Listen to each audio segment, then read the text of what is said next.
Começamos oficialmente a transmissão dessa hora, dessa aula de hoje. eu vou ver o chat, sim. Peraí.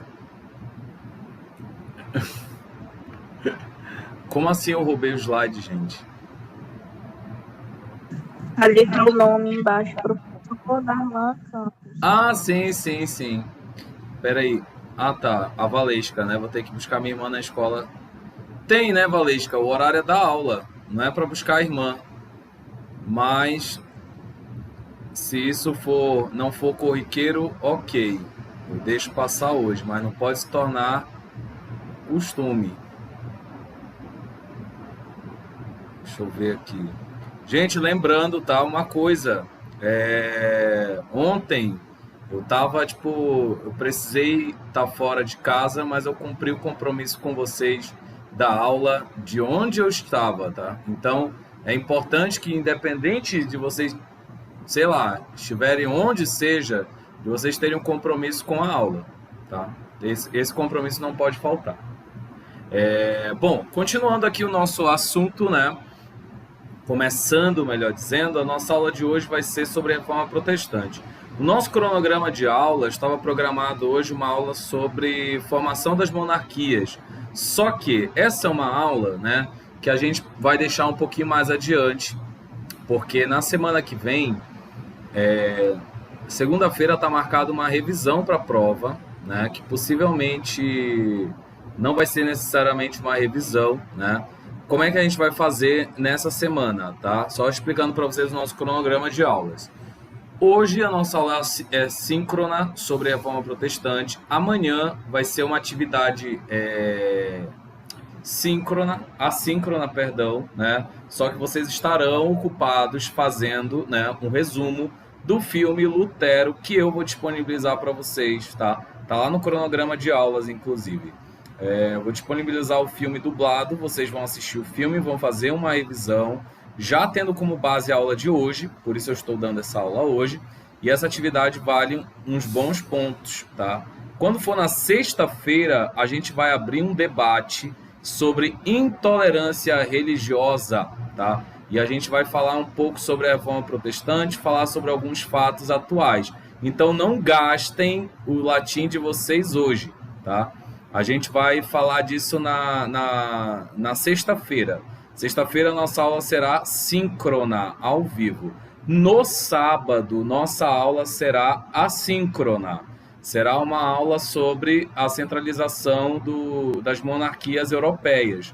Na segunda-feira, revisão para a prova. E na terça-feira, prova de quarto bimestre, ok? Então, amanhã, no máximo, eu já estou entregando para vocês a lista das alunas, né, que estão de recuperação. Tá bom? É isso. Bom, como eu falei para vocês, essa não é uma aula. Infelizmente gera polêmica, mas, gente, a gente não vai discutir religião de ninguém aqui, tá? O que a gente está discutindo nesta aula, fique bem claro, em letras garrafais, é história. Eu não me formei em ensino religioso, né? Apesar de saber bastante sobre religiões, mas só deixando claro que a fé ela é pessoal, intransferível. As pessoas podem acreditar no que elas quiserem e eu não estou nem aí para isso, tá? Estou respeitando todo mundo. Se você disser que acredita que, sei lá, no Deus Urubu, eu vou respeitar a sua fé e porque a sua fé e ponto final, tá bom? O que a gente vai apresentar aqui são estudos que foram feitos por historiadores, coletaram documentos, que foram atrás de todos esses dados para eu hoje poder dar essa aula para vocês. Só voltando o slide aqui, que eu acho que ele está para frente.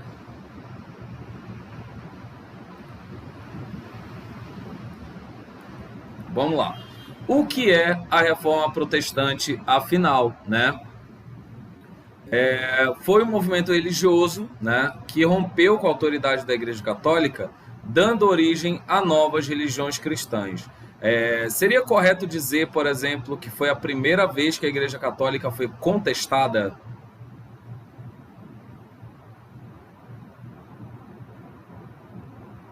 Acho que sim. É, foi a primeira vez que isso aconteceu com a igreja. Lembrando que a gente estava falando de Idade Média um dia desses, né? Sobre como a igreja detinha um grande poder sobre as decisões do dia a dia, sobre as pessoas, né? E aí?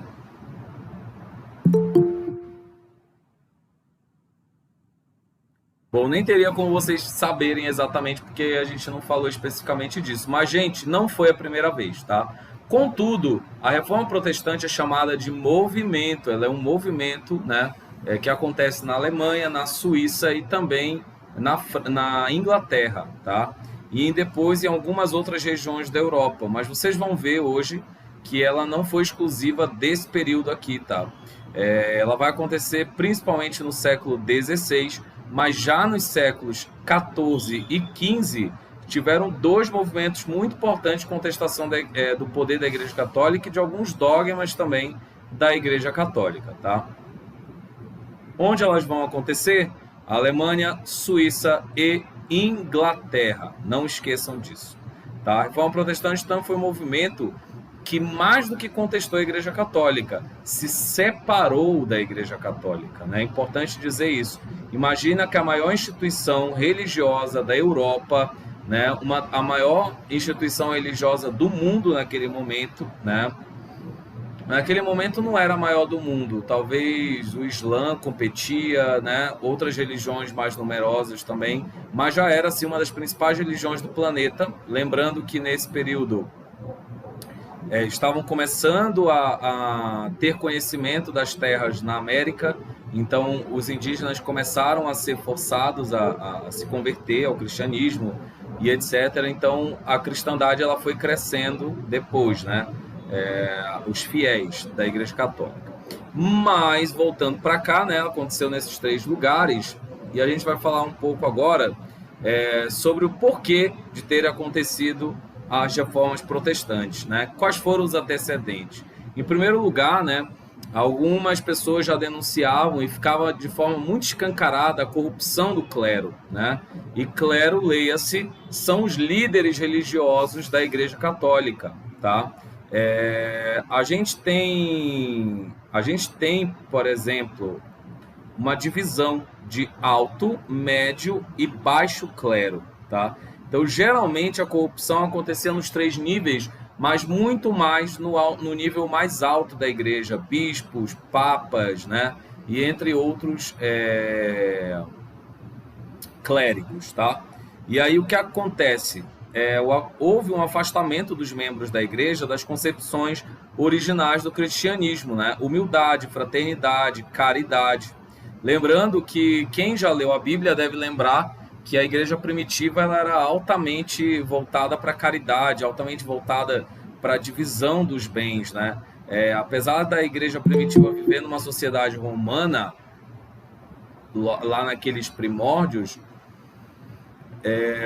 o que houve, né, foi uma venda de terras, bens, as pessoas mais ricas vendiam seus bens e elas davam de doação para a igreja para poder dividir para as pessoas mais pobres. Então havia toda uma partilha de bens. As pessoas, inclusive a riqueza não era bem vista. Então, basicamente, você fazer parte da igreja no início, nos primórdios, era você fazer um voto de pobreza. Então, muita gente rica vendeu seus bens para doar para a igreja.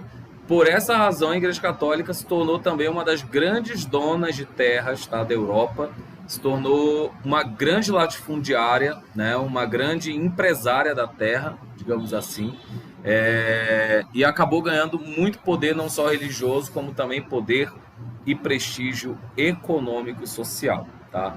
Então, quais seriam essas corrupções do clero? A venda de indulgências, né? Como é que funcionava essa venda de indulgências? Alguém já ouviu falar? Alguém sabe explicar? Acho que era que as pessoas tinham que pagar lá para receber o perdão dos seus pecados, algo assim. Tipo, para garantir lugar no céu. Exatamente. Tipo assim, vou vender esse pedaço de tecido aqui, que era de Jesus, que Jesus usou quando foi crucificado, aí você vai garantir esse lugar no céu. Exatamente, exatamente. As indulgências, né, eram cartas que eram escritas e assinadas pelo próprio Papa, onde estava escrito um texto mais ou menos assim: eu, Papa Fulano de Tal, com a autoridade que me foi dada por Deus, representante da Igreja, sucessor de Pedro, que tem a chave dos céus, eu declaro Maria Eduarda Miranda, ou declaro a Raíza perdoada pelos seus pecados de faltar a aula de história, né, por exemplo, ou mentir para faltar a aula de história, né? Só estou dando exemplo, estou dizendo que elas mentem para faltar a aula de história. E aí, beleza, in nomine Patri et Filii et Spiritus Sanctis, amém, né? E aí, para você receber essa carta, você teria que pagar, né? E o costume das indulgências, ele era algo esporádico, só que depois ele começou a ficar mais intenso e de forma muito mais descarada. Então as pessoas estavam pagando deliberadamente para terem um lugar no céu e para terem os seus pecados perdoados, né? Tipo, mais ou menos isso, Raíssa. Quando chegava no céu, mostrava a carta, né?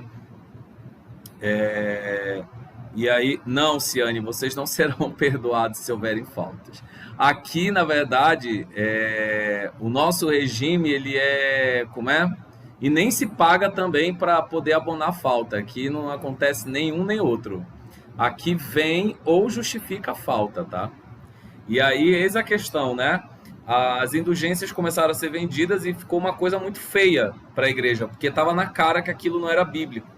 E muitas pessoas que já conheciam os textos das escrituras, né, acabaram contestando a igreja por conta disso. Também havia uma grande venda de relíquias sagradas, né? A Igreja Católica, muito depois, inclusive, das cruzadas, alguns clérigos e algumas pessoas disseram que pegaram um pedaço da madeira da cruz. Até, inclusive, tem uma piada no filme que Lutero faz, de que estavam vendendo o leite do peito de Maria, né, para as pessoas. Então, tudo que é relíquia sagrada, vocês imaginarem, pedaço de unha, sangue, né? As pessoas vendiam pano sujo de sangue, vestimentas de Cristo, né? Tanto é que tem uma piada que eles diziam assim: se a gente juntasse todos os pedaços de madeira que dizem fazer parte da cruz de Cristo, a gente construiria uma nova arca de Noé, né? Então, só para vocês terem noção da bandalheira que acabou virando isso tudo, né? E aí nós temos também, além disso, a venda de cargos eclesiásticos, a venda de cargos no clero, né? Muita gente não se identificava com o pastoreio de almas, né? Com a liderança da igreja, mas tinham pessoas que eram poderosas e sabiam, né, gente, que fazer parte da igreja faria a pessoa ter acesso a muitas riquezas, a muitos bens. Naquela época, o Papa usava um trono de ouro, comia em talheres de prata, de ouro puro, maciço, né?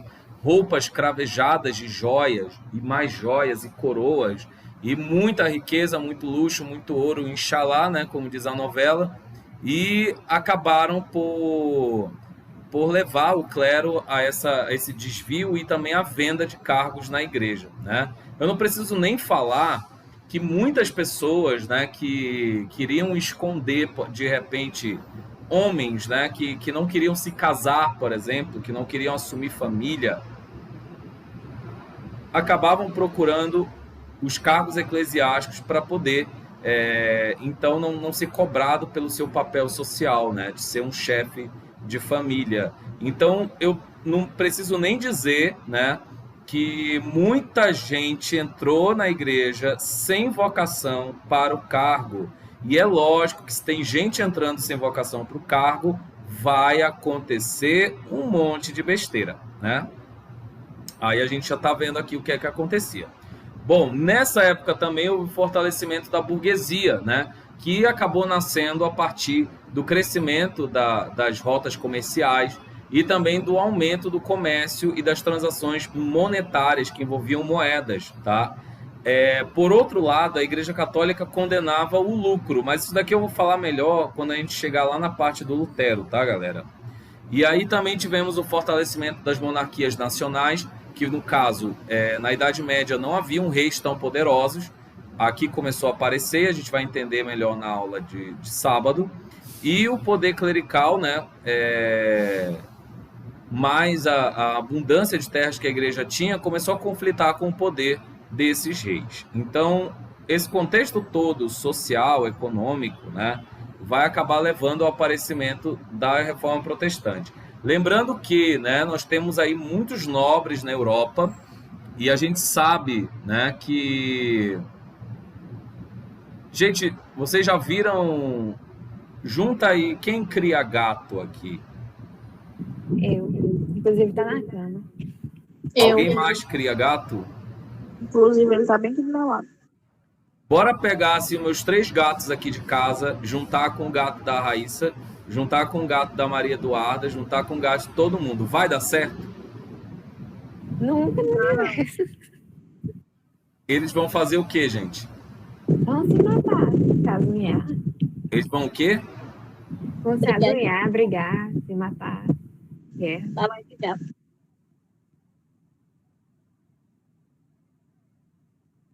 Exatamente, eles vão brigar. A Europa estava vivendo quase isso. Os nobres queriam mandar um mais do que o outro, ciumentos dos seus territórios, começaram a brigar demais. E aí foi o momento que alguns reis começaram a fortalecer o seu poder para tentar organizar a situação, tá? Então, é isso. A Wilma falando que o dela é preguiçoso. Bora lá. Bom, além disso também, dessa outra razão, nós tivemos o renascimento cultural, né? Ali concomitante ao século XV, ao século XIV, né? O renascimento ele vai questionar alguns valores tipicamente medievais e, consequentemente, também contestar o poder da Igreja Católica, tá, galera? Também uma coisa que foi importante, né, para esse contexto é de que a leitura e a interpretação da Bíblia era restrita apenas ao clero, ainda porque a Bíblia só tinha na língua latina, tá? Só no latim. Então, se você fosse da Inglaterra, você teria que aprender latim para poder ler a Bíblia, porque não ia ter Bíblia em inglês para você, nem em português, nem em espanhol, nem em francês, e nem em língua alguma. E aí eu digo para vocês, hoje, né? Quantos de vocês já tiveram a oportunidade de ler a Bíblia, assim, tipo...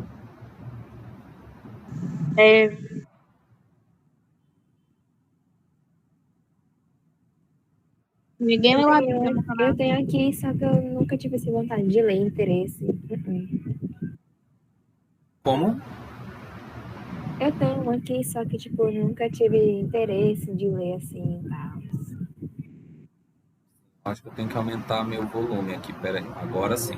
Pois é, a Bíblia, ela só foi possível chegar aos nossos dias traduzida para uma língua popular, né, por conta da Reforma Protestante. Então, uma das consequências que a gente poderia apontar atuais da Reforma Protestante seria a livre leitura e também a livre interpretação das escrituras, tá? Bíblicas, né? E aí, para falar um pouquinho mais, né? Porque todo mundo fala Lutero, mas esquecem que as reformas protestantes, elas tiveram antecedentes, inclusive antecedentes bastante corajosos, tá? Então, eu vou falar agora para vocês sobre 2 reformadores, né? Um primeiro é o John Wycliffe, que morou na Inglaterra, e depois eu vou falar do Jan Hus, que morou na Tchecoslováquia, só para a gente ter uma noção. A Wilma falou, inclusive, tem algumas traduções teoricamente erradas. Bom, isso daí a gente pode, inclusive... Bom, gente, esse lance da tradução eu vou falar melhor quando eu falar do Lutero, porque foi ele que traduziu pela primeira vez a Bíblia, tá? Mas realmente tem umas palavras bem problemáticas, né? Até porque eu gostaria só de reiterar, né? Eu tive uma formação inicial de teologia, eu ainda não me formei em teologia, mas na época que eu fazia parte tal da igreja, essa coisa toda, eu tive acesso a alguns estudos, inclusive de palavras, né, que foram trazidas de forma bastante equivocada, né? Algumas palavras, dependendo da tradução, elas têm um sentido bem diferente da palavra original. E aí, só que não é bem assim como a gente está pensando. Não é uma pessoa da cabeça dela que decide que aquela palavra vai ter aquele sentido. É uma comissão, tá? E, inclusive, no caso da Igreja Católica, ainda pior, porque eles têm que fazer um concílio, uma reunião geral com todos os bispos, a galera toda, os papas, os maiorais da igreja se reúnem e aí decidem qual sentido eles vão dar a tal palavra. Eu não preciso nem dizer, né, que dentro de algumas palavras dessas, algumas são traduzidas até de forma equivocada. Só que nem sempre, uma coisa que eles evitam é tirar completamente do contexto, tá? Aí isso é um pouco mais difícil de acontecer, já que hoje nós temos vários estudiosos que entendem de grego e que estão revisitando cada vez mais as escrituras, né? Agora eu gostaria de dizer para vocês que até as que são escritas em grego passaram por uma readaptação e uma outra tradução que veio do judaísmo, né? Então, alguns escritos originais na língua do aramaico, no hebraico, né, acabaram passando também por umas certas modificações, porque se a gente pegar, por exemplo, o inglês, né, há fonemas do português que não existem no inglês, há fonemas no português que não existem no japonês. Então, as nossas línguas são diferentes. No português é a única língua que tem a palavra saudade, né? Então, é muito problemático. Quando a gente fala de tradução, a gente está falando de língua, de linguagem. E linguagem, automaticamente, a gente está falando de algo que muda, tá? Linguagem é mutável.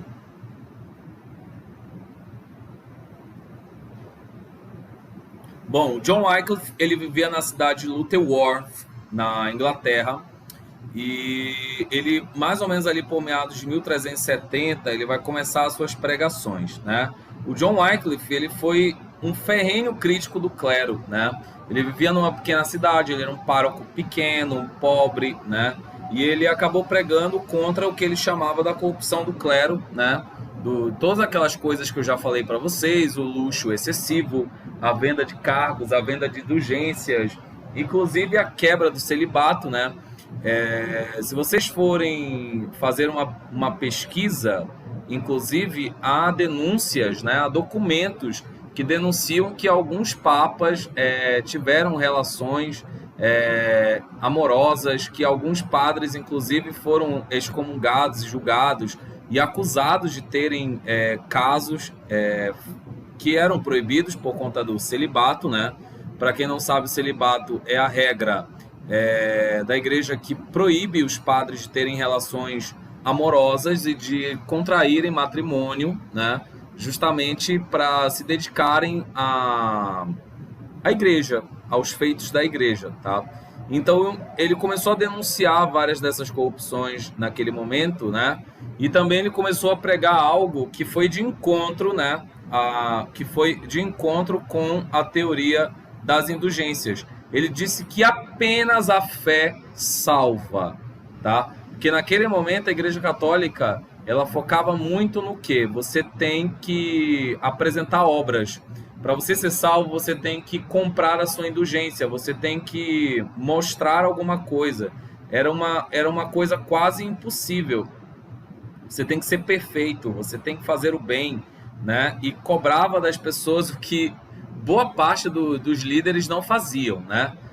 Inclusive é curioso essa hipocrisia.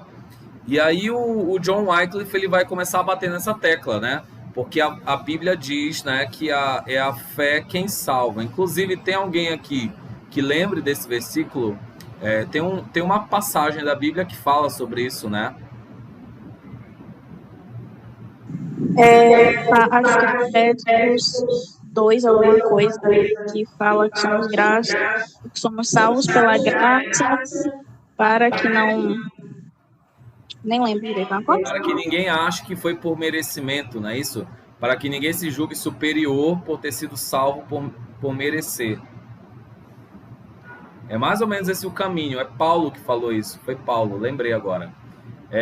Tem essa passagem, tem aquela outra, crê no Senhor Jesus, né, e será salvo, tu e tua casa, né? Tem outras passagens que falam sobre, inclusive, que falam que a fé sem obras ela é morta, mas a fé é soberana, né? Basicamente, basta crer em Jesus, né, para você ser salvo. Olha, o Wilma compartilhou Efésios. Pois vocês são salvos pela graça por meio da fé, isso não vem de vocês, é dom de Deus, não por obras para que ninguém se glorie. Ok, é isso aí. A Issa e o Wilma acharam. Perfeito, é exatamente essa passagem que eu queria, a carta de Paulo aos Efésios. E aí, gente, tendo essa passagem nas Escrituras, né, os padres continuavam dizendo, né, que você tinha que amar a Deus sobre todas as coisas, ao seu próximo como a ti mesmo, e acabavam reforçando muito essa ideia de que as pessoas elas seriam salvas por obras, né? E ele acaba quebrando isso também. Bom, uma coisa que o John Wycliffe ele vai também revolucionar naquele momento, né? Ele vai dizer que a palavra de Deus ela tem uma autoridade suprema, né? As escrituras bíblicas. Ele diz o seguinte: as escrituras sagradas, as escrituras bíblicas têm autoridade suprema, ou seja, o Papa não pode inventar um dogma da cabeça dele se isso não estiver lá. E principalmente se isso não estiver de acordo com as escrituras. Então começou a acontecer, né? A galera começou a ficar meio com ranço da cara dele, né? Porque muitas coisas, inclusive as indulgências, eram invenções da cabeça humana, né? Da ganância humana. E os padres, o alto clero começou a ficar bastante irritado com o John Wycliffe, tá? Fora que o John Wycliffe, não satisfeito, né? Ele também começou a pregar contra a teoria da consubstanciação do corpo e do sangue de Cristo. Quem é católico e pode dizer sobre a Eucaristia? Como é o dogma da Eucaristia, gente? Alguém explica pra gente, por favor? Como é que a Igreja Católica acredita? A gente acredita que o pão e o vinho é o verdadeiro corpo e sangue de Cristo. Ou seja, no momento que você come a hóstia e bebe o vinho, você está comendo o corpo de Cristo. Comendo o corpo e bebendo o sangue de Cristo. O John Wycliffe, ele pregava contra isso. Ele dizia que não era exatamente isso, não. Que era apenas uma simbologia que naquele momento não se tornava. E ele começou a chamar a atenção porque a Eucaristia ela era privilégio de poucas pessoas, né? De pouquíssimas pessoas. Então, ele começou a dizer que não, aquilo é uma representação e qualquer pessoa poderia participar da cerimônia, né? Que não era algo elitista. Deus queria que todos compartilhassem dessa cerimônia, dessa simbologia. Além disso tudo, também, ainda não satisfeito, John Wycliffe tentou traduzir a Bíblia para o inglês, né? Só que, infelizmente, tadinho, né? Ele morreu de derrame cerebral, inclusive numa data muito curiosa, né? Ele morreu num Réveillon, ele morreu dia 31 de dezembro, tá? Miséria! E aí, assim, a história dele, pelo menos ele não morreu perseguido, né? Morto, queimado na fogueira, etc, né? Mas ele revolucionou, ele acabou fazendo muito barulho, influenciando inclusive muitos professores universitários naquela época. Lembrando que as universidades da Idade Média foram uma invenção da Idade Média e elas acabaram se tornando um grande centro revolucionário de ideias para esse período, tá? Tanto é que o Lutero ele era professor catedrático, né, de uma universidade, formado em teologia e também professor de teologia numa universidade católica. Então é importante a gente falar, inclusive, a Idade das Trevas, a Idade Média, não sei o que. Não, calma lá, né? A Idade Média teve seu momento também de glória, de luz, de esclarecimento de ideias. Inclusive as universidades foram criadas pela própria igreja, acabaram sendo o epicentro do conhecimento, que acabou levando a uma quebra da própria igreja. Para vocês verem como o conhecimento liberta, né? E mesmo assim, hoje em dia, por exemplo, eu estou falando, só deixando claro, de um contexto específico, tá? Em relação aos erros que a Igreja Católica tem hoje, e etc., isso daí não é um assunto desta aula no momento, tá? Bom, o John Wycliffe, ele vai influenciar uma gama de pensadores e ele vai chegar lá na Tchecoslováquia através do John Hus, né? O John Hus, ele nasceu numa comunidade muito pobre da Tchecoslováquia, tá? Ele era seguidor declarado e admirador assíduo do John Wycliffe, e ele acabou levando a cabo algumas ideias do John Wycliffe, inclusive, né, pregando abertamente contra a venda de indulgências na Tchecoslováquia e também criticando o luxo do clero, né? Até porque na Tchecoslováquia, galera, a Tchecoslováquia era um país muito pequeno, era um reinado, um condado muito pequeno, que era dominado pelos germânicos, pelos alemães. E a galera lá era muito pobre, o povo passava fome, o povo pagava muitos impostos medievais e os servos principalmente eram explorados e também a própria nobreza tcheca, né, vamos dizer assim, sofria a dominação dos alemães. Então, todo mundo sofria, tanto quem era nobre quanto quem era servo, muito mais os mais pobres, né? E o John Wycliffe veio com uma ideia, né, de contestar a pobreza, de contestar as injustiças sociais, de pregar que a Bíblia falava de uma sociedade mais igualitária, mais justa, onde houvesse partilha do pão com o mais pobre, onde houvesse a libertação das pessoas. E essas ideias, criticando o clero católico, criticando, enfim, várias, as instituições da igreja e também a ordem social, acabou interessando os mais pobres e até os mais ricos de origem tcheca, porque a galera viu nas ideias do John Hus uma oportunidade de se libertar do domínio dos alemães, né? Ele vai ganhar o apoio de pobres, de pessoas nobres também, e isso vai começar a acender um alerta na Igreja Católica. A Igreja Católica não vai ficar satisfeita com isso, né? E a igreja ela vai chamar o John Hus na chincha, né? Dizer, cala a boca, cara, para de falar essas coisas. E o cara não parou de falar. Ele continuou falando e pregando as coisas que ele acreditava. E aí, o que aconteceu, né? Professor, Oi. o senhor não falou que ele morreu de derrame cerebral? Meu bem, eu já estou em outro reformador. Ah, sim, eu confundi. Tô falando do John Hus, né? Ou do John Hus, como queiram chamar. O John Wycliffe morreu já. Ele, inclusive, em 1378, tá? Ali por meados de 1378. Mas por que a igreja, tipo assim, não matou ele, não perseguiu ele? Porque, como é? Por que a igreja não perseguiu ele e matou ele e tal, assim? Bom, não conseguiu, né? Talvez não conseguiu a tempo. Ele acabou sendo vitimado mesmo de derrame cerebral. Mas lembrando que essas pessoas foram corajosas, mas de alguma forma eles se preservavam, né, gente? E eles faziam parte da igreja. Então, antes da igreja perseguir, julgar, matar, ela botava essas pessoas em algum certo tipo de julgamento. É o que eu vou falar agora, né, sobre o John Hus. A igreja... Oi. O senhor está gravando a aula? Estou gravando a aula. Tá Era só isso? Só isso mesmo. Oi? Só isso, tá bom. Continuando, né? O John Hus, ele começou a dar aula na universidade, né? Da cidade, e ele começou a pregar as ideias e disseminar uma escola de pensamento que acabou ficando conhecido como movimento hussita, tá? Que acabou levando as pessoas a pregarem contra os dogmas da igreja. Bom, ele começou a ser perseguido, inclusive a igreja mandou parar toda e qualquer cerimônia que acontecesse na cidade para que ele não pregasse, né? E a cidade ficou assim meses sem pregação. E aí, naquela época, a igreja estava com uma política, né, de julgar hereges, de julgar pessoas que pregavam contra as ideias da igreja. E adivinha quem foi levado a julgamento, né? O John Hus, ele foi chamado para prestar esclarecimentos, tá?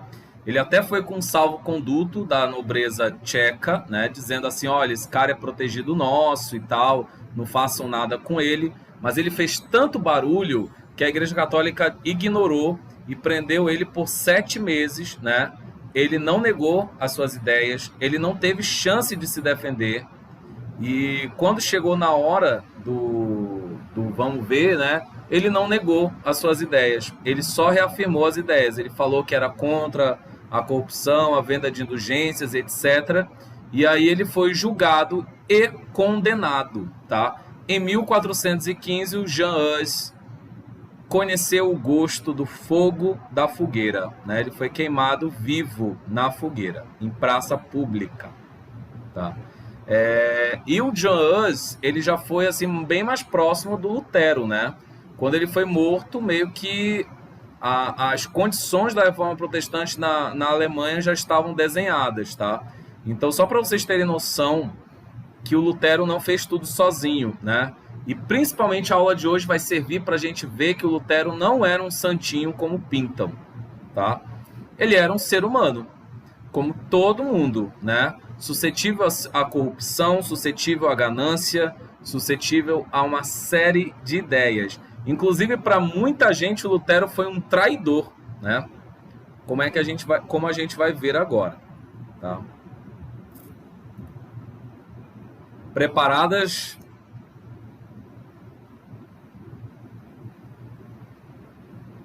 Bora lá. Bom, primeira reforma protestante que a gente vai falar hoje, né, vai ser o Lutero, Martinho Lutero, monge agostiniano, de origem agostiniana. Ele criticava, né,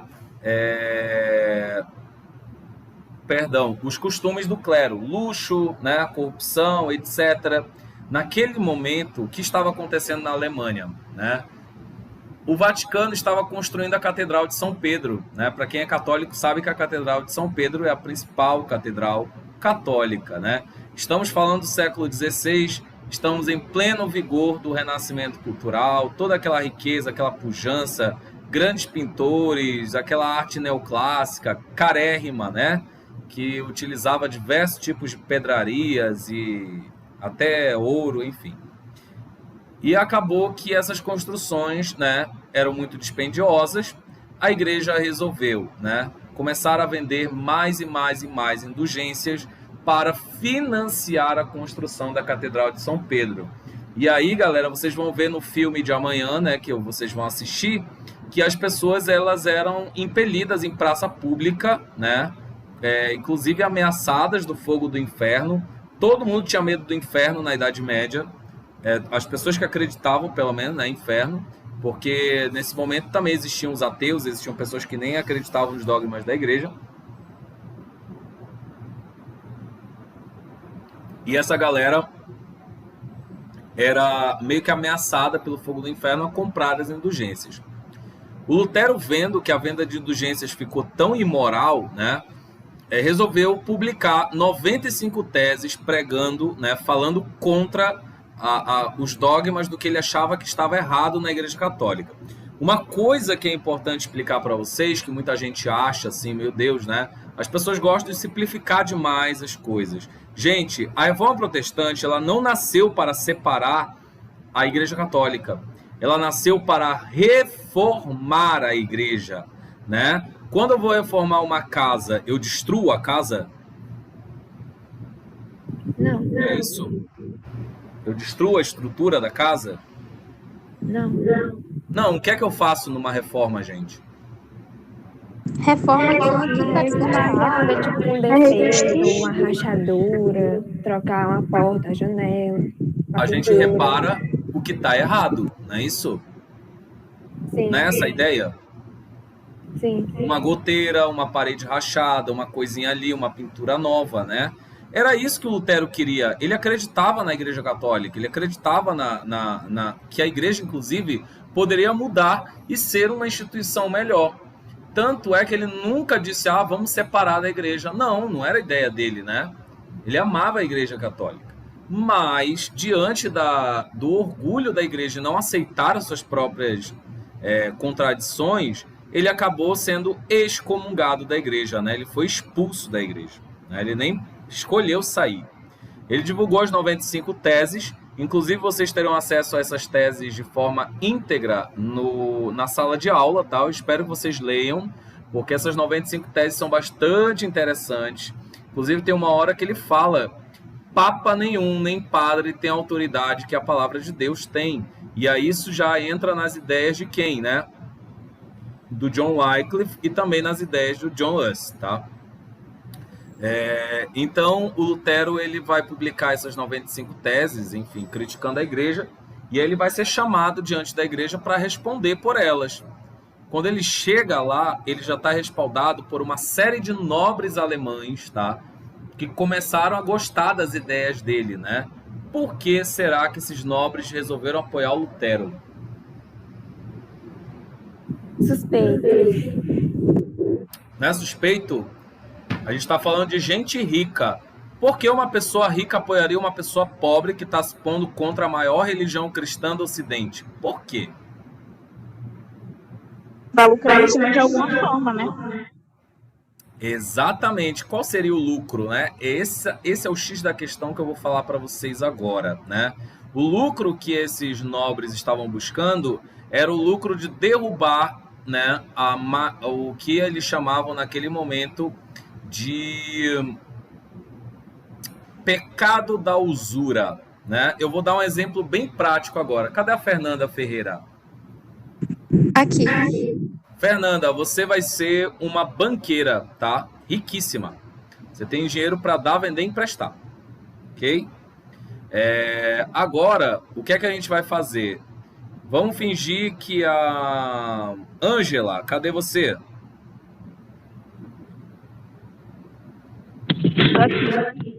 Ótimo. A Ângela precisa, tá, de dinheiro emprestado, tá bom? E a banqueira é a Fernanda. Então, diz aí um valor, Ângela, que você precisa para hoje, assim. Uns R$200. Égua, só isso. Tô falando de dinheiro, gente. Vai lá. Seja ambiciosa. Tô falando, a Fernanda é banqueira, ela tem um monte de dinheiro. R$1 milhão. Ave Maria. Pode ser. Tá bom, 1 milhão.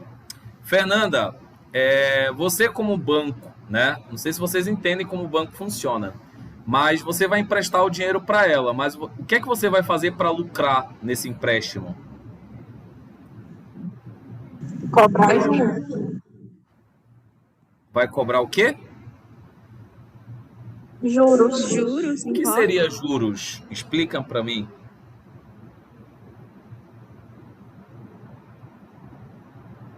É uma pequena, entre aspas, porcentagem que vai ter que dar mais quando for terminar de pagar o dinheiro lá, cada vez. Exatamente. Quanto mais demorar para me pagar, Ângela, eu vou cobrar mais. Exatamente. Se atrasar, ainda tem multa, né? Um monte de coisa. Vocês sabiam que a Igreja Católica condenava isso? E ela dizia que cobrar juros era pecado, tá? E esse pecado tinha nome, usura, tá? Bem aqui. Cadê? A hipoteca, cadê? Quem perguntou? A Wilma, né? Como funciona o negócio de hipoteca? Bom, caso você não paga, você hipoteca sua casa, deixa ela como garantia. Não pagou a dívida, sua casa é levada a leilão, tomada pelo banco, tá? Em linhas gerais é isso. Voltando para cá, a igreja dizia, né, que emprestar dinheiro a juros, o lucro em si era pecado, né? O lucro financeiro. Até porque a gente tem que lembrar que a burguesia nasce, né, de uma classe, inclusive, que às vezes nem era nobre, pessoas que não tinham um bom nascimento, entre aspas. Então, as práticas da burguesia eram condenadas pela igreja. E lógico que a igreja não gostava disso, ou que os burgueses não gostavam disso, as pessoas ricas, né? Então, elas viram no Lutero, né, que não reprovava a usura, que não reprovava o lucro, uma oportunidade de ter os seus lucros garantidos. Por que não ter uma religião que liberava a riqueza, né? Que liberava o lucro, que liberava o empréstimo a juros? Exatamente. Então, o luteranismo foi uma oportunidade dos burgueses de terem os seus negócios aumentados e potencializados. Beleza? Além de ser uma oportunidade também de quebrar o poder da Igreja Católica que proibia esse lucro. Tá bom? Ficou claro isso para vocês? Sim, vamos lá. Ótimo. Então, o Lutero ele vai ser chamado, né, para depor sobre as suas ideias. E ele não vai negar as suas ideias. Protegido pelos nobres, ele diz, não, eu mantenho a minha palavra, todos os livros que eu escrevi, os folhetos, mantenho tudo e não me arrependo. E aí ele é excomungado e condenado à morte, né? Quando ele é condenado à morte, conseguem dar fuga para ele e aí protegem ele dentro de um castelo de um nobre alemão, cuja jurisdição não era sabida, né? Ninguém soube onde ele estava escondido esse tempo todo, e foi lá nesse castelo, inclusive, que o Lutero passou a escrever a tradução, a primeira tradução completa da Bíblia, tá? Para o alemão, tá bom?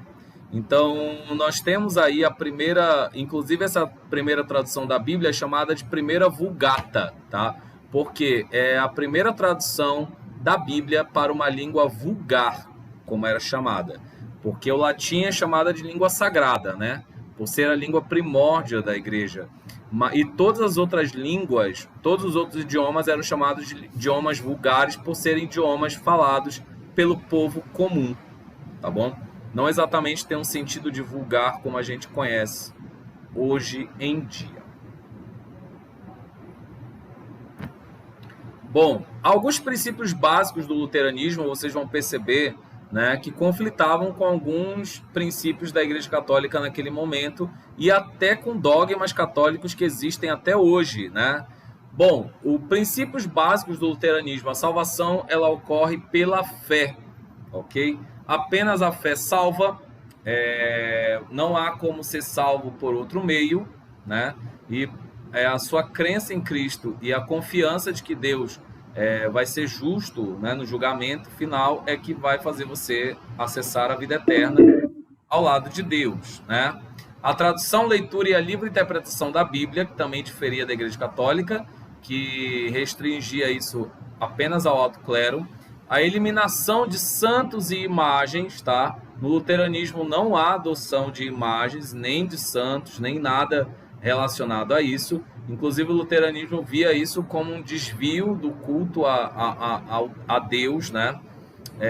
Inclusive algumas igrejas protestantes até hoje têm esse tipo de ideia, tá? Muito próximas do luteranismo. Também temos o fim do celibato para os sacerdotes. Finalmente, os sacerdotes vão poder casar, ter filhos e etc, tá? E também o não seguimento da autoridade papal, né? Não se seguia mais a autoridade do Papa em Roma e só se mantiveram 2 sacramentos, né? O batismo e a Eucaristia. Agora uma católica, para dizer para a gente quais são os 7 sacramentos da Igreja Católica. Vai lá. Batismo, Eucaristia, que mais? Crisma, confirmação, matrimônio. Crisma. Matrimônio, vai. Confirmação. Oi? Penitência, ninguém falou ainda.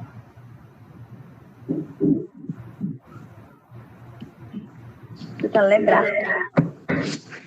Tá faltando 2. Ordem também, que é a unção dos enfermos. Eu não lembro. Extrema unção. Batismo, confirmação, Eucaristia, penitência, unção dos enfermos, ordem e matrimônio. Ótimo, perfeito. Então, desses 7, né, só se mantiveram 2, né? O batismo e a Eucaristia, tá? E também a submissão da igreja ao Estado. Então, a igreja não seria mais detentora do poder, mas estaria subordinada ao poder do Estado. Isso, obviamente, agradava os nobres, né? Os nobres estavam interessados nas terras da igreja, né? Isso acabou atraindo eles para os ideais luteranos e também por conta da ideia lá da usura que eu já expliquei para vocês. Os camponeses apoiaram o Lutero, né? Porque eles viram no Lutero uma possibilidade, né, de acessar terras e ter fim os impostos feudais. Mas o Lutero não reconheceu os camponeses, né? O Lutero, na verdade, teve o apoio dos mais pobres e traiu os mais pobres, tá? Até porque o Lutero ordenou que os nobres agissem com violência contra os mais pobres, que estavam protestando por melhores condições de vida.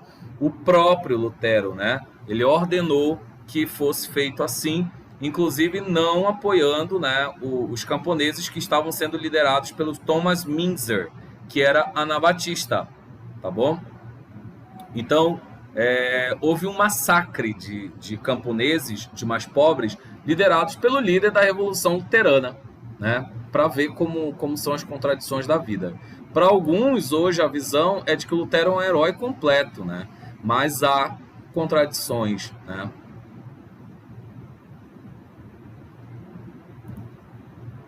Esse Lutero é caloteiro, hein, professor?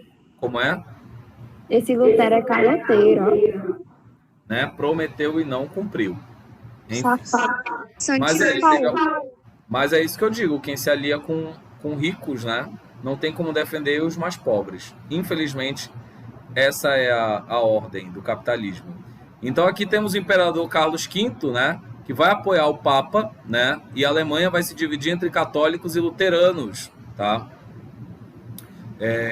E aí, após a derrota do Carlos V, que ele vai perder a guerra, vai assumir o Fernando I, né, onde vai ser assinada a Paz de Augsburgo, em 1555, onde cada governante ou príncipe ou nobre escolhe a religião dos seus súditos. Então a Alemanha escolhe ser luterana, por sua maioria, e a Áustria vai escolher ser católica, por sua maioria. Lembrando que a Alemanha não era unificada, a Alemanha só vai se unificar no final do século XIX, tá, gente? Então aqui a gente está ainda no século XVI. Então a Alemanha estava dividida em muitos condados e boa parte dos príncipes resolveu ser luterana, tá? Quase que a totalidade. É lógico que você já deve estar imaginando que a igreja está arrancando os cabelos nesse momento, né? Imagina que aconteceu um racha na religião católica ocidental. Então aqui nós temos o calvinismo, né, que teve como precursor Ulrich Zwinglio, né, mas teve como principal líder João Calvino, tá? Como assim o João Calvino, meu boy? Entendi. Explica isso aí, Raíssa. Raíssa, tu namorou Professor? o João Calvino? Já morreu? É isso? Temos o filme Ghost aqui, Crepúsculo ao contrário existe. né? Aquele filme lá do fantasma, né? Oh, I love, fazendo lá o vaso, sessão da tarde, feelings, né? Bom, eita, eu acho que vai acabar a qualquer momento a nossa aula. Deixa eu ver aqui. A qualquer momento não, em 5 minutos. 5 minutos. Então, gente, o João Calvino, né, era francês, mas é radicado na Suíça, e ele foi influenciado por Lutero, né? Pelas ideias de Lutero, mas ele diferia em algumas coisas em relação a Lutero.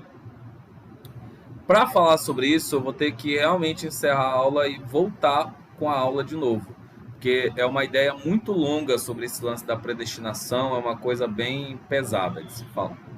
Deixa eu encerrar aqui e aí eu já volto com outro link lá no grupo.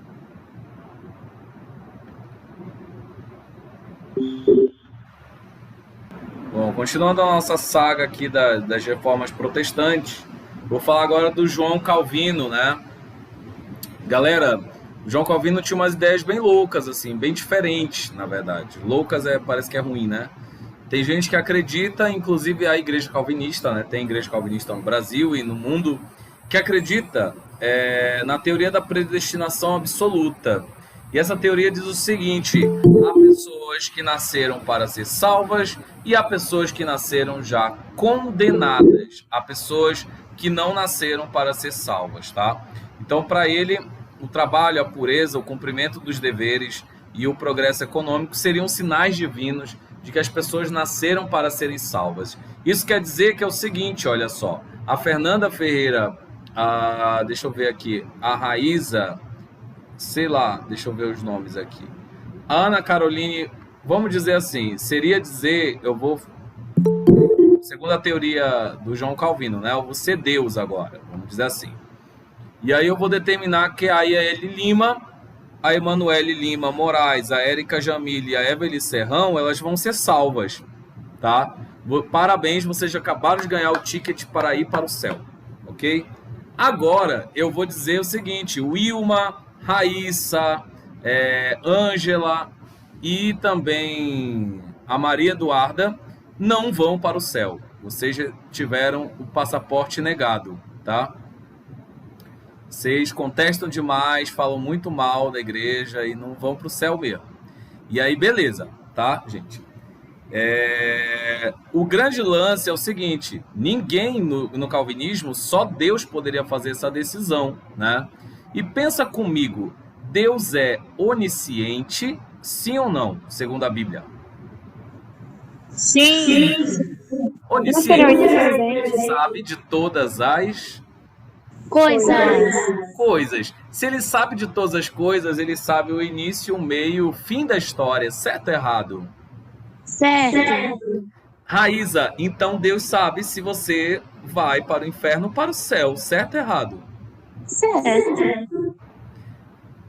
Então quer dizer que Deus também, já que ele sabe, ele já decidiu se você vai para o inferno ou para o céu, certo ou errado?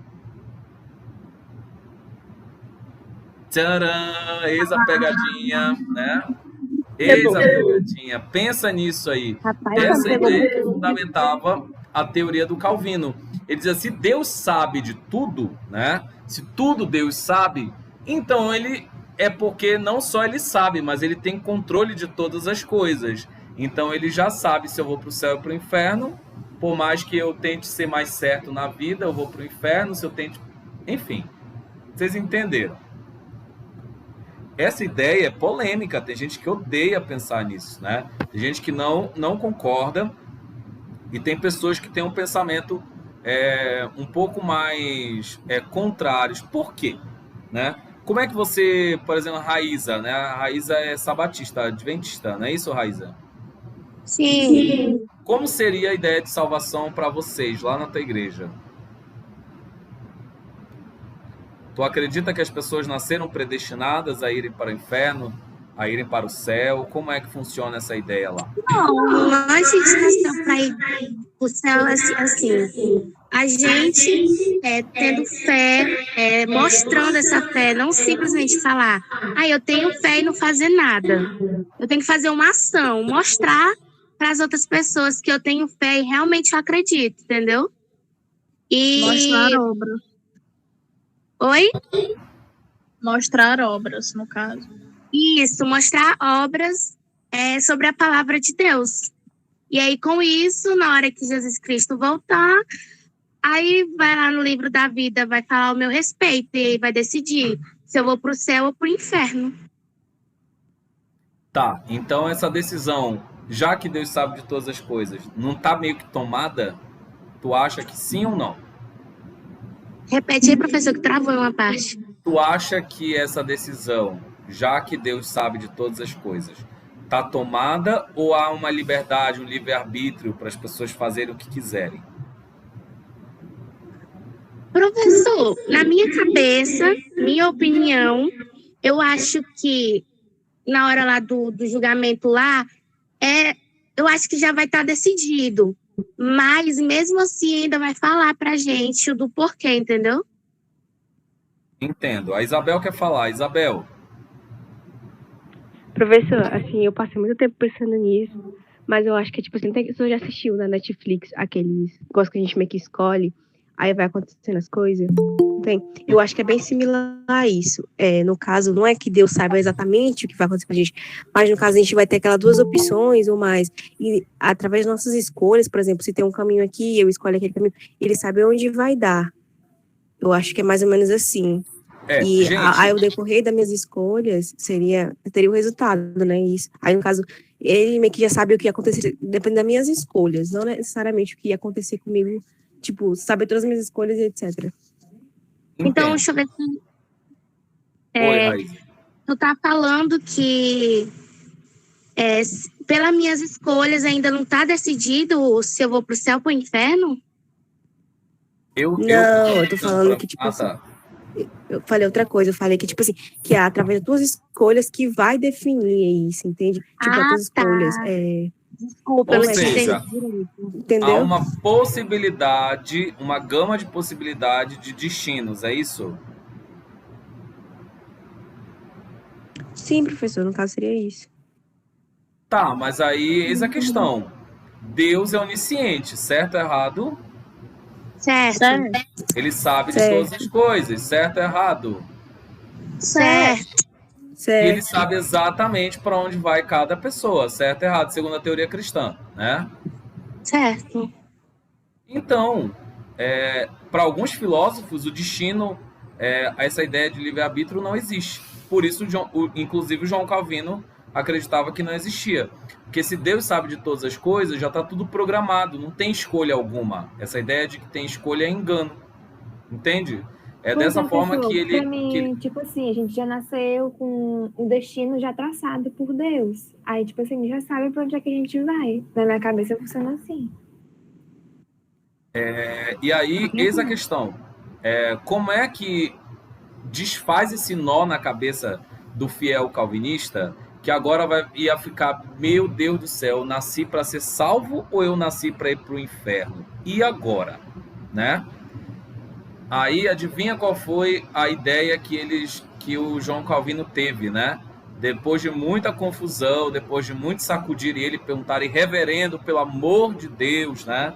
Como é que a gente vai ser salvo, vai para o inferno? Aí ele olha para a cara da Raíssa e diz assim, Raíssa, deixa eu te falar uma coisa. Deus, ele mostra através de sinais, né? Quem vai ser salvo e quem vai para o inferno. E aí qualquer semelhança com Não, alguns... Isabel, Deus ama todos. Não, eu tô falando, tipo assim, se, por exemplo, igual falou assim, o nosso destino foi traçado e tal, Deus sabe já quem vai pro céu, quem vai pro inferno, tipo, quando a gente nasce. Então, no caso, ele que escolhe, então ele vai amar mais um do que o outro, sendo que ele diz que ele ama todos da mesma forma, entende? Tipo, é isso que eu tô falando. É por isso que eu falei Eita. que Calvino e pessoas revoltadas com a igreja estão de mão dada. Gente, então, o Calvino Eu não é concordo com essa exclusivo afirmação da disso, tá? O Nietzsche fala sobre isso, o Sartre fala sobre isso também, sobre essa ideia, inclusive muitos filósofos, né? Vocês já tiveram disciplina de filosofia? Só Não, ano que vem, parece. O ano Pois é, terceiro. só ano que vem, né? Filosofia trata muito sobre isso, né? Sobre essa ideia da salvação cristã, do quanto parece, né, problemática para alguns pensadores filósofos, etc. Lembrando, né, que isso é uma aula de história / humanidades, não é uma aula de religião. Então, o que eu estou fazendo aqui é um exercício de pensamento, né, de contestação mesmo, porque inclusive, a fé sem obras ela é morta, né? Quais seriam as obras? Seria esse exercício de pensar a sua fé. Eu acho que toda pessoa que crê em alguma coisa, como eu creio, né? Ela tem que fazer esse exercício de contestação dos seus próprios dogmas, né? De saber de onde vem, realmente analisar as escrituras da sua religião, né? Ou a tradição da sua religião, caso ela não tenha a cultura de escritos, né? Como é a religião afro-brasileira. Então, é entender, né, de fato, onde é que você está inserido, né? A minha fé, eu vou falar para vocês, hoje eu não necessariamente frequento algum lugar, mas eu sou cristão, né? Tenho uma fé em Cristo, Cristo é o meu símbolo de fé, e não necessariamente hoje, apesar de não frequentar algum lugar, eu sinto minha fé muito mais forte, porque eu ponho a minha fé à prova, né? E é como falei para vocês no início, fé é subjetivo, tá? Então não tem como interferir na fé de ninguém. É desleal, porque a pessoa ela acreditar numa coisa sobrenatural, né? Acreditar, por exemplo, que uma cobra falou, que um coxo andou, né? Tipo, em milagres, em coisas sobrenaturais, isso daí já ultrapassa o campo já vai para o campo do pessoal mesmo, né, do individual, tá bom? E aí, continuando aqui, né, a questão da aula, o que acontece, né? O João Calvino ele vai dizer o seguinte, olha, Raíssa, o seguinte, para você saber se você vai para o inferno ou para o céu, repara na sua vida. Se você é pobre, passa fome, sempre teve dificuldade para se estabelecer na vida, é porque Deus te fez para ir para o inferno. Agora, se você tiver grana, se você acumular riquezas, se você for próspera, né? Se você tiver 2, 3 carros na garagem, uma casa num condomínio fechado, uma vida confortável, dinheiro no banco, é porque Deus quis te fazer salva, né? E aí só falta botar o slogan aqui de uma dessas igrejas atuais, né? De que a salvação está atrelada a bens materiais, né? Não preciso nem dizer. Oi? Exposed da Universal e da Mundial aí, que prega a lei da prosperidade. Então, já sabem agora, né, que essa pregação da salvação, da fé cristã atrelada às riquezas, não é algo novo, tá, gente? Foi algo que foi trazido pelo Calvino e acabou influenciando outras igrejas protestantes de outros segmentos. É lógico que, pensando dessa forma, a igreja do Calvino vai ganhar o ódio ou vai ganhar o apoio dos burgueses? O apoio, né? Claro. É claro que eu apoio. A Isabel está dizendo, no meu ponto de vista, isso é bem contra o que Jesus vivia e pregava. Eu penso também, né? Cristo veio pobrinho, coitado, veio feio ainda, né? Nem era bonito. Era uma pessoa que as pessoas olhavam e desprezavam ele com o olhar, se olhassem ele apenas pelo físico, né? Então... E ainda só andava com bandido e prostituta. Exatamente. Ele Ainda não veio vivia... como as pessoas pensavam. Felizmente, né? Ele veio humilde. Aí a igreja católica pega um cara branco, do olho azul, cabelo Sim, liso. as pessoas queriam que ele viesse como um guerreiro, um rei, cheio de riquezas. Mas não foi isso. Ele veio como uma pessoa humilde, de uma família humilde. Exato, nascido sei lá, num comedouro, né, de animais. Então, que lugar mais paupérrimo ele poderia nascer? Só se fosse no meio do deserto, né? E aí eis a questão, as ideias de Calvino, elas passaram a ter uma simbiose com as ideias capitalistas, né, que estavam em pleno vigor, em pleno crescimento nesse momento, principalmente através do mercantilismo, que a gente vai falar na aula de sábado. E aí ele vai ter amplo apoio da burguesia e vai se tornar a religião oficial da burguesia na Suíça, né? E aí nós teremos a valorização do trabalho e também a valorização de uma vida mais sóbria, né? Tanto é que se você fosse puritano, como acabou sendo chamado de calvinismo naquele momento, você era proibido de dar jantares, banquetes, de ostentar, de usar joias, né? Por exemplo, quem é mão de vaca aqui declarado? Eu não sou não, que eu gasto até o que eu não tenho. Então, Meu auxílio foi todinho embora. tem alguém aqui que gosta de economizar, assim, que é mão de vaca, não gosta de ficar gastando a rodo? Eu tenho economia, mas eu também sou... Eu não sou mão. Se bem que já me alertaram que Marabá é uma cidade bem carinha, né, gente? Então não tem como gastar Verdade, pouco aí, sim. não. Já tô caro, sabendo, eu já tô Não indo morar... Não perde não, Belém é mais caro. Por ser capital, né? Pois é. Só quero saber se eu vou comer peixe todo final de semana ali na orla. É isso que eu quero essa vida. Dar Peixe aula não a semana come, toda, confia, trabalhar, confia. final de semana atravessar pra praia. Esquecer que aluno Oh, existe, coisa boa. né? Um peixe de R$120, o tamanho Preferida. Gente, 120 o peixe? 120 Aqui tá. reais, sim, que eu sou. Dependendo Não do tô preço. nem é grande. A gente Então. nem tá brincando. Meu Deus. O Se povo quiser, levou a mais caro sério. na praia. O povo levou a sério a ideia do Calvino aí, né? De ganhar dinheiro e etc. Mas vamos lá. O crescimento do capitalismo está intimamente atrelada e o Calvino ele teve um crescimento em outras partes da Europa.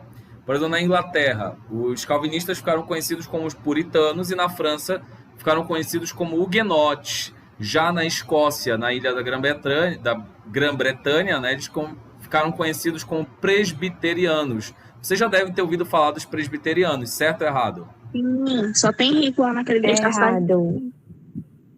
Os presbiterianos são uma igreja bem tradicional, né? E assim, as mulheres não poderiam andar enfeitadas, não poderiam ser muito vaidosas, os homens também não. Geralmente eles se vestiam de preto, com um chapéu meio estranho, né?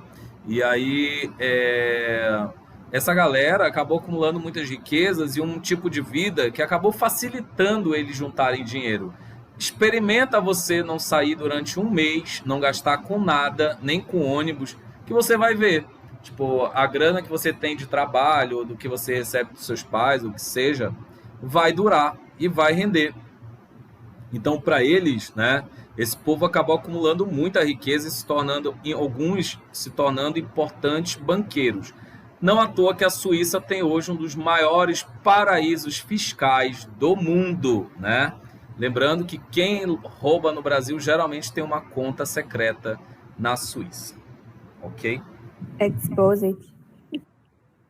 Por que, professor, no caso da Suíça, porque eles escolhem... Eu tava pensando nisso, porque eles escolhem a Suíça geralmente para mandar o dinheiro que é Porque a desviado, Suíça- roubado, etc. A Suíça, ela garante sigilo dos dados bancários.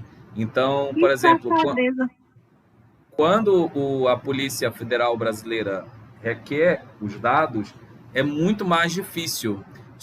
Ela só dá quando tem outras provas contra essa pessoa, e aí quebra o sigilo bancário e se descobre a conta da criatura na Suíça.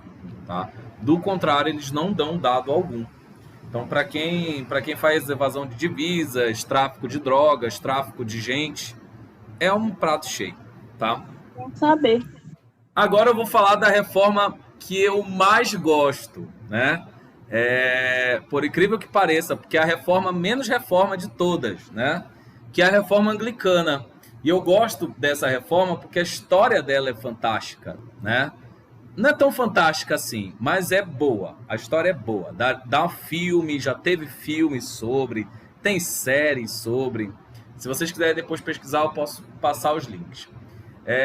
Então, o anglicanismo foi um atrito que ocorreu entre o rei da Inglaterra, Henrique VIII, e o Papa Clemente VII, né?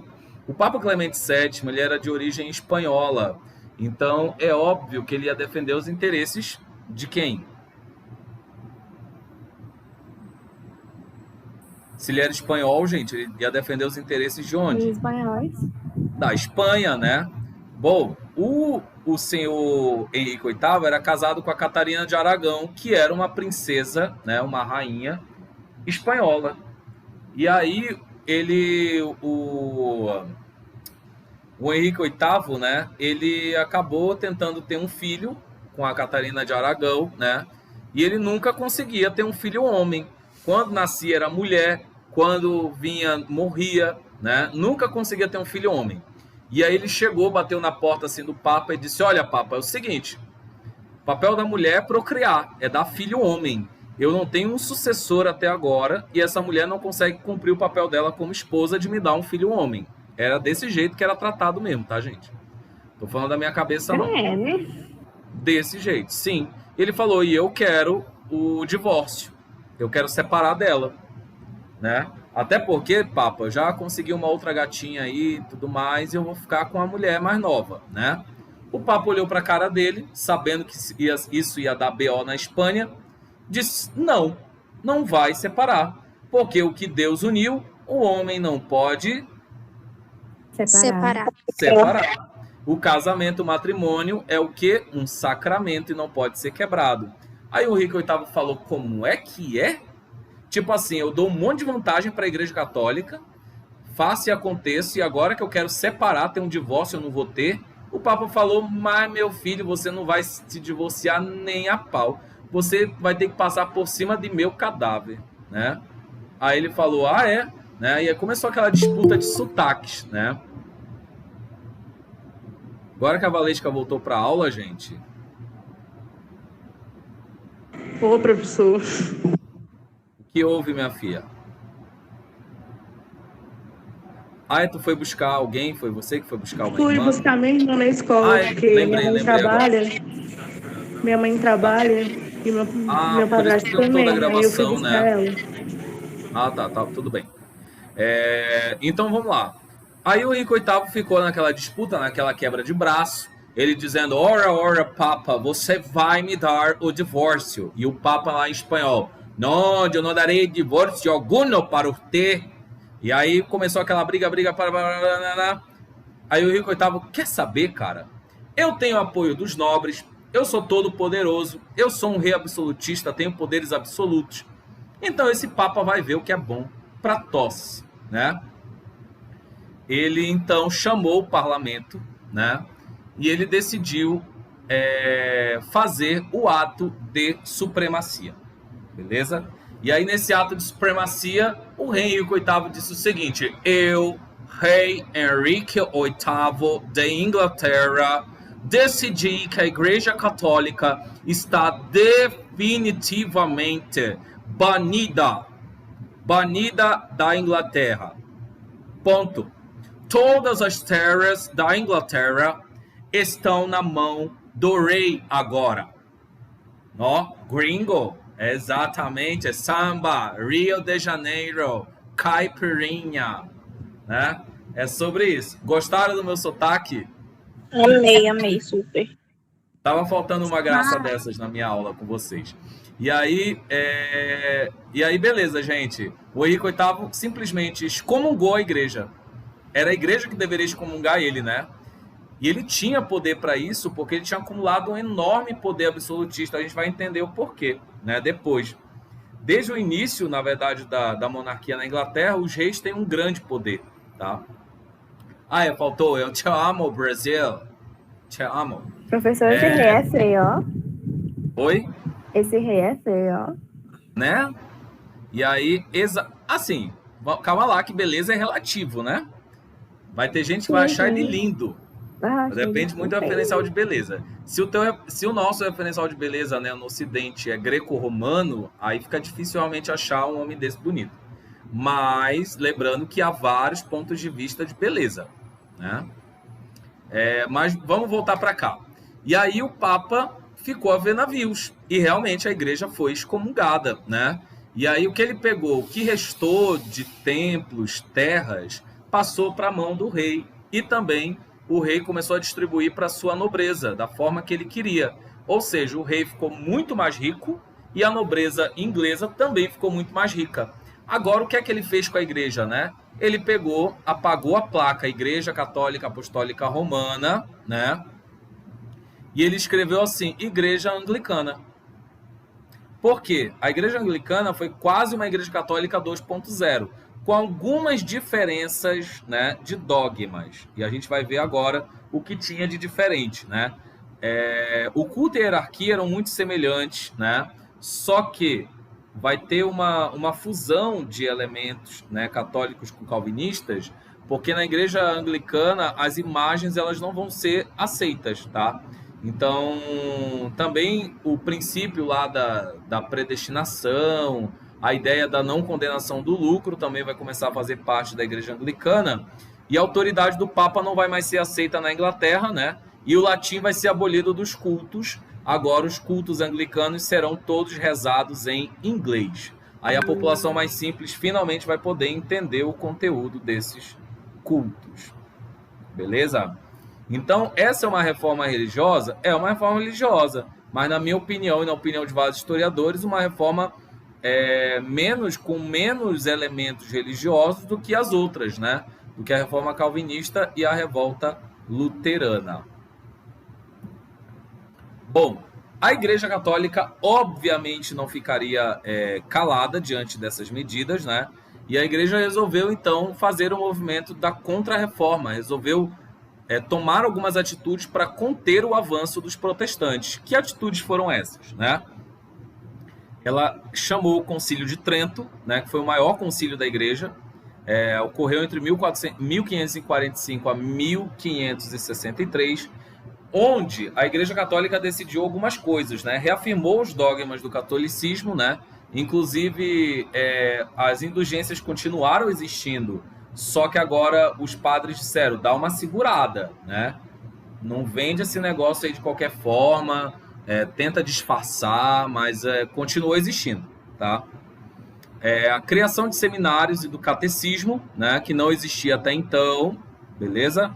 E a gente sabe que o catecismo e o seminário são importantes para a formação das pessoas dentro dos dogmas e da fé católica, certo ou errado?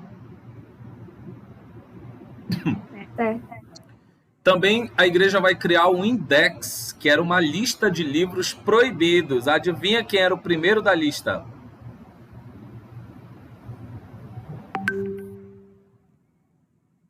Não sei.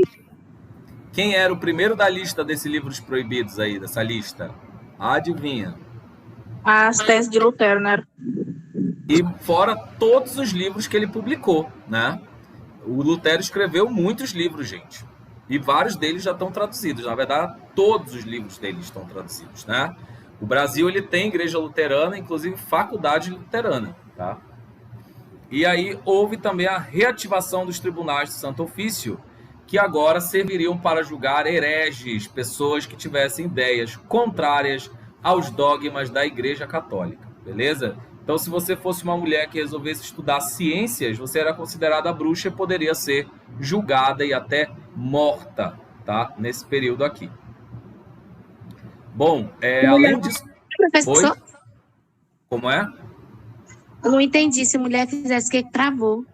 Se uma mulher naquela época quisesse ser cientista, né, e resolvesse estudar ciências, ou qualquer outra coisa que era designada a homens, ela era considerada bruxa. Ela poderia ser julgada e até condenada à morte. Muitas vezes, forca ou fogueira. Tá? Que desnecessário. Fora também, o Tribunal do Santo Ofício vai julgar hereges, gente que pregava contra os dogmas da igreja, vai julgar ciganas, né, homossexuais, pessoas que professavam outras religiões, enfim, uma gama de pessoas que eram vistas, né, como erradas ou pecadoras naquele momento, ok? E aí, através do medo, a igreja tentava manter também o seu domínio, tá? Mas, não só do medo, a igreja fazia isso, né? Através também do conceito do convencimento e da pregação. Então, a Companhia de Jesus, né, ou também a Ordem Jesuítica, foi criada por Inácio de Loyola na Espanha, e foi uma ordem que acabou levando educação e também formação de catequese para os povos indígenas na América, beleza? Os jesuítas serão de extrema importância para a colonização e para a cristianização, né, forçada, diga-se de passagem, dos povos indígenas da América. Até porque não era dito assim, tu quer ser cristão? Né? Não, era o seguinte, a sua religião... Primeiro que eles nem consideravam que os povos daqui tinham religião, né? Então eles enfiaram o evangelho goela abaixo de todo mundo, e agora você vai se converter ao cristianismo, sim, e acabou, né? E é lógico que teve briga, teve morte, né? Teve guerra por conta disso aqui na América. Bom, os tribunais de Santo Ofício, né, eles atuavam de forma muito carinhosa, né, com as pessoas. Mas não necessariamente a violência ela era aplicada de imediato. As pessoas elas eram investigadas, depois eram chamadas testemunhas, depois elas eram inquiridas, né? Aí, se o tribunal decidisse que a pessoa era culpada, ela deveria confessar o seu pecado, por mais que ela fosse inocente. Ela tinha que confessar e dizer que se arrependeu para poder ter uma pena menor, ok? Mas em alguns casos, casos mais graves, essas pessoas eram levadas à forca e levadas à morte.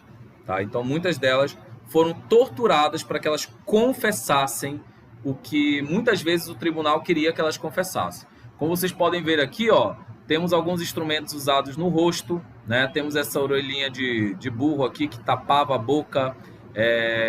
Inclusive, temos algumas que, se a pessoa mexesse o pescoço, ela era espetada, né, pelo ferro pontiagudo. Tínhamos também um aqui, eu acho que está no próximo slide. Olha esses. Esse daqui é o casulo, tá? A pessoa ficava presa dentro desse lugar fechado até que ela confessasse. Aqui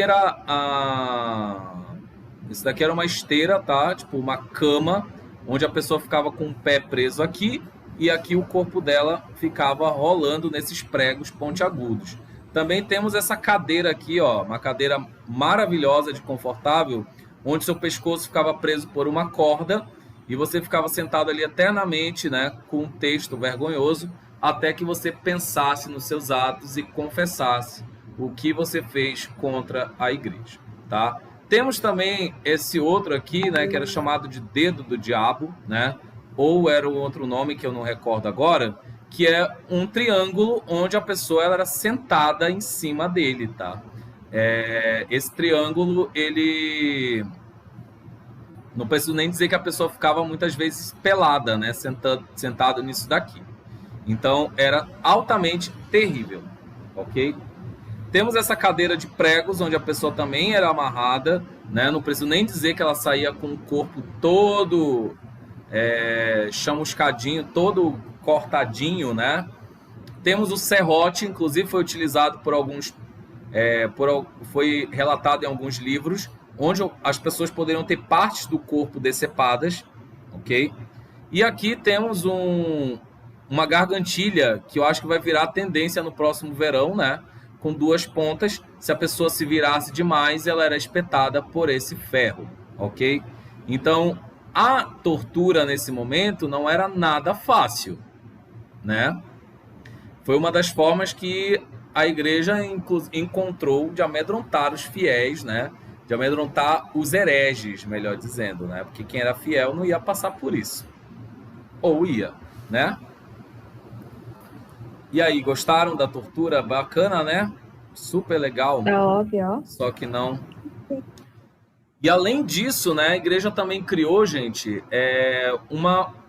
Vamos falar de coisa bonita, né? Porque não só de coisa terrível foi a reforma protestante, a Contra-Reforma. A igreja criou uma expressão artística chamada de barroco, né? Não sei se vocês já ouviram falar no barroco. Não? Não é aquela feita no barro? Não, tem nada a ver. Eu já vou falar. Não, é Vou mostrar. aquelas igrejas. Belíssimas, cheia de luxo. Portugal. Exatamente. Vou já mostrar umas fotos para vocês. Olha só. Aqui na Europa, tudo de amarelo são os católicos romanos. Em vermelho é a área luterana, ok? Em roxo é a área calvinista. Em verde nós temos os anglicanos, tá bom? Então, esse é o mapa religioso da Europa após as reformas protestantes, ok? Cadê a Carol? O que foi que ela falou aqui? Mas olha... Gente do céu. Oh, caramba, acabou meu slide. Espera aí, deixa eu ver se eu acho aqui no Google. Olha, a gente já está aqui no finalzinho da aula, né? A arte barroca, ela é essa arte que visava emocionar o fiel, a exemplo da Pietà, né? Como vocês podem ver, e a exemplo da obra das igrejas, né? A exemplo por exemplo, aqui da obra da Igreja de São Francisco de Assis, nós temos a pujança, a riqueza, a beleza da fé católica. Então, era realmente fazer com que as pessoas tivessem prazer de ir à igreja.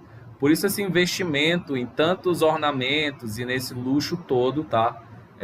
Na Igreja Católica. E o triângulo está presente também por conta, né? Toda essa escola renascentista de construção. No mais, a nossa aula é isso, tá? A gente vai falar um pouco mais de detalhes depois de vocês assistirem o filme do Lutero. Vocês têm alguma pergunta, algum questionamento sobre a aula? Alguma dúvida? Não. Gostaram da aula? Sim. Sim. Sim, muito. Muito. Maravilha. Para verem, né? Eu acho que, sei lá, dizem que Marabá é uma cidade majoritariamente protestante, né? Até onde eu soube, então não sei. E então conhecer, né, as origens das religiões protestantes é de extrema importância, né?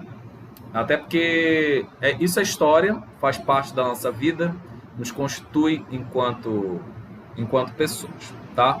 Eu vou fazer a chamada de vocês, então fiquem atentas.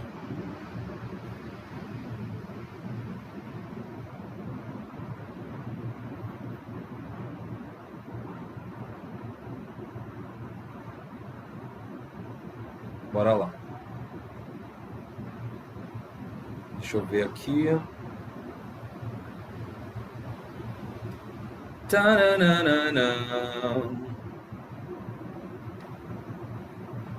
Professor, só podia cantar, né, professor? Ah, professor. Ah, nem conto pra vocês. Deixa eu falar. Em breve eu vou cantar. Eu tô programando um show pro Sábados com Arte. Então se preparem que vai ser show ao vivo. Amei. A minha mãe disse que vai ver também. Meu Deus. Maravilha. Ótimo. Vamos lá. Frequência. Hoje é dia 17. Ana Caroline Parga. Presente. Ângela Maila. Cadê a Ângela? Ela estava aí na aula. Aiele Almeida. Presente.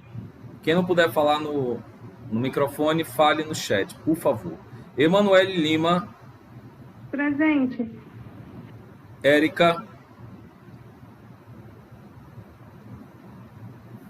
A Érica não tá?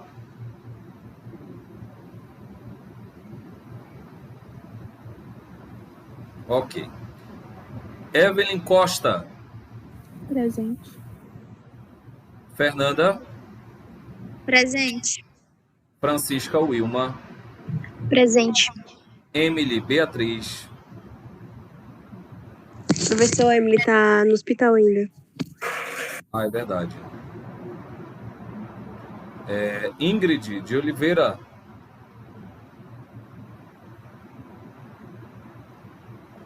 A Ingrid está aí? Acho que não. Tá. Yasmin de Oliveira. Presente. Isabel. Presente. Janayara.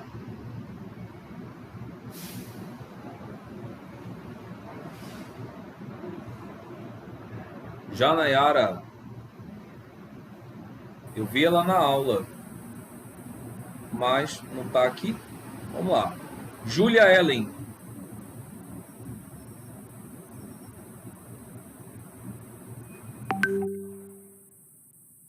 Cadê a Júlia?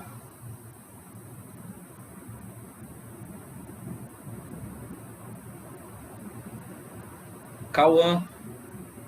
Kellen. Kellen Viviane, cadê? Gente, se não respondeu, não tem como dar presença, né? Acho que aquela aí não tá, não. É. Maria Eduarda dos Santos Souza. Não tá também. Ela estava na aula? Não que eu lembre. Maria Eduarda Miranda. Presente. Maria Júlia.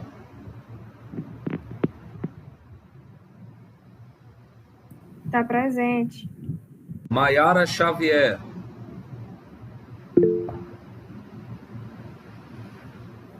Maiara Xavier. Beleza, Maria. Maiara levou falta. Patrícia Siqueira.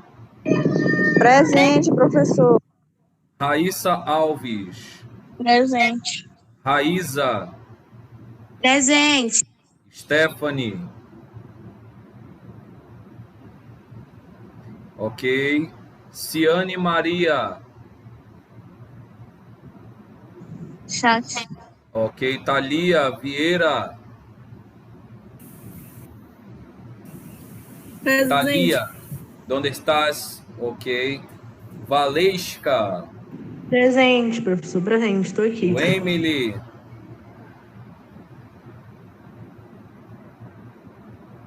Emily.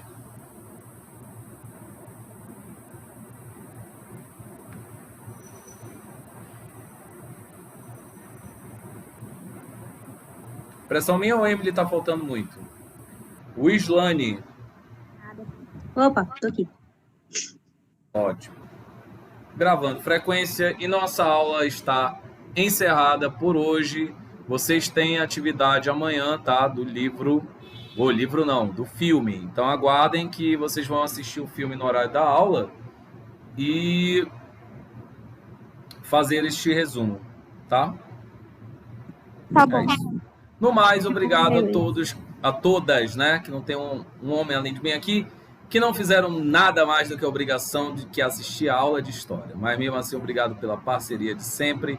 E até a próxima. Quem tiver interesse de participar da comissão do Dia da Consciência Negra, me procure. Vale horas, tá? Sim, sim. Não é obrigatório. Até mais. Tchau, professor. Tchau. Tchau, professor.